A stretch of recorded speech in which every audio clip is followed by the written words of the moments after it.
All right, let's jump right in. When you're managing a divestiture, the timeline isn't just a calendar. Think of it as one of your most powerful tools. If you get it right, you create incredible value. But if you get it wrong, you can seriously damage the deal. Today, we're going to break down the blueprint for building a timeline that actually works, a timeline that wins. Okay, first things first.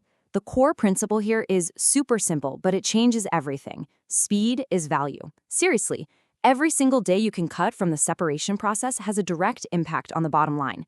A faster close means you get the deal's value sooner, you're not bleeding money running two separate companies, and you keep that crucial momentum going. This really illustrates the two roads you can go down. On one side, you've got this beautiful, coordinated timeline.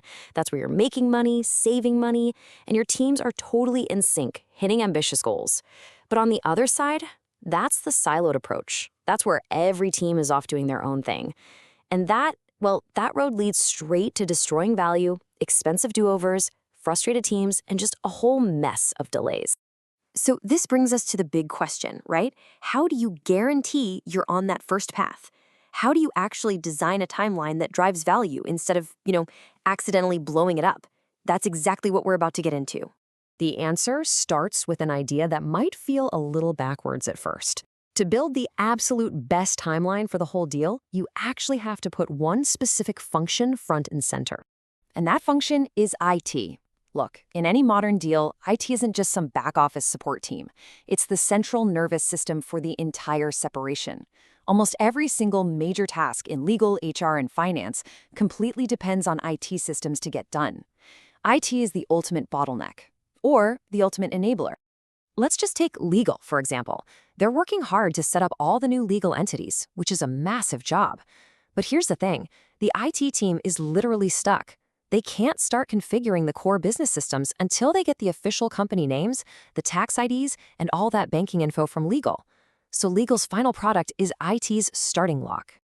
And it's the exact same story with HR. They're busy designing the new org chart, figuring out who's going where, but all of that critical work boils down to a data set that IT absolutely needs to create user accounts, set up the right system access, and make sure people can actually log in and work on day one.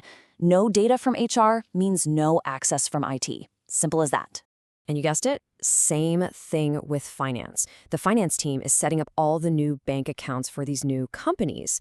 And guess what? That information is a fundamental building block for IT. It's one of the very first things they need to even start designing their systems. Are you seeing the pattern here? So here's the big takeaway.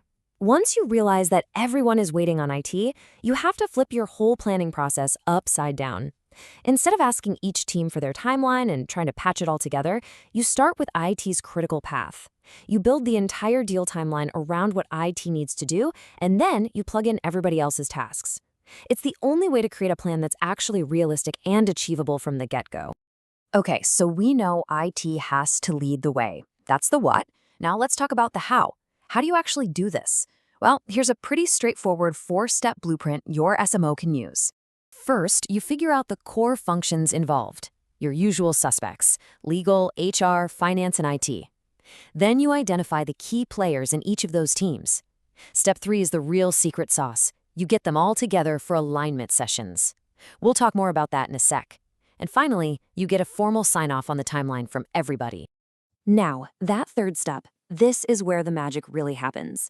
These alignment sessions aren't just sending a few emails around. This is about getting the heads of IT, legal, HR, and finance in the same room, or the same virtual room, looking at the exact same plan and hashing out every single little dependency. This is where you find the problems before they become massive disasters down the road. And when you dig into these dependencies, you start to realize just how connected everything is. It's like a giant web. Managing it isn't just about Gantt charts, it's about understanding a really complex chain reaction. It is literally a domino effect. Think about it. A 1-week delay from the legal team doesn't just push back legal's work, it pushes back IT. And if IT gets pushed back, pretty much everything else can get delayed too. You absolutely have to understand this sequence if you want to de-risk the timeline. So here's what that looks like in a super simplified way. For the first couple of months, legal has to get those new companies legally set up. That unlocks the next step. Finance can then go and open bank accounts in month 3. And only after all that is done can IT finally start configuring the financial systems with the right info. See? Each step is a gate for the next one. And some of those gates can take a shocking amount of time to open. For example, in HR, you have things like Works Council consultations. In some places like France or Germany, that legally required process can take up to 9 months. 9 months. That is a massive factor you have to build into your timeline right from the very beginning. And on top of that, the HR team needs another 2 to 6 months just to finalize the new org design and figure out exactly which employees are moving over. And all of these long, complex activities, they all produce data that, you guessed it, the IT team is sitting there waiting for. So, you've mapped out all these crazy dependencies. You've built the plan around IT's needs. Now what? Let's bring it all together and look at how to execute this thing for maximum efficiency and minimum risk. A really smart strategy, especially for big global deals, is to execute in waves. This means you don't have to wait for every single country to be 100% ready. You can group countries based on how ready they are. The simple ones go in wave 1.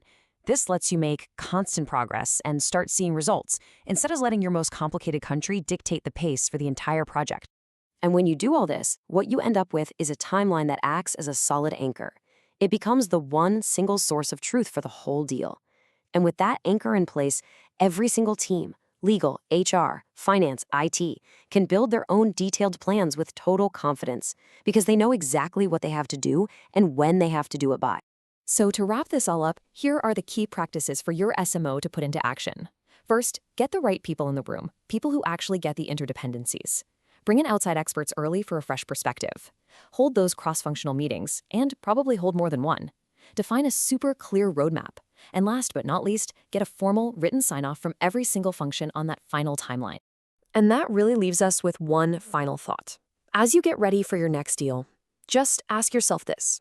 Is the timeline you're building going to be an asset that drives value or a liability that just creates chaos? With this blueprint, you've got the tools to make sure it's always an asset.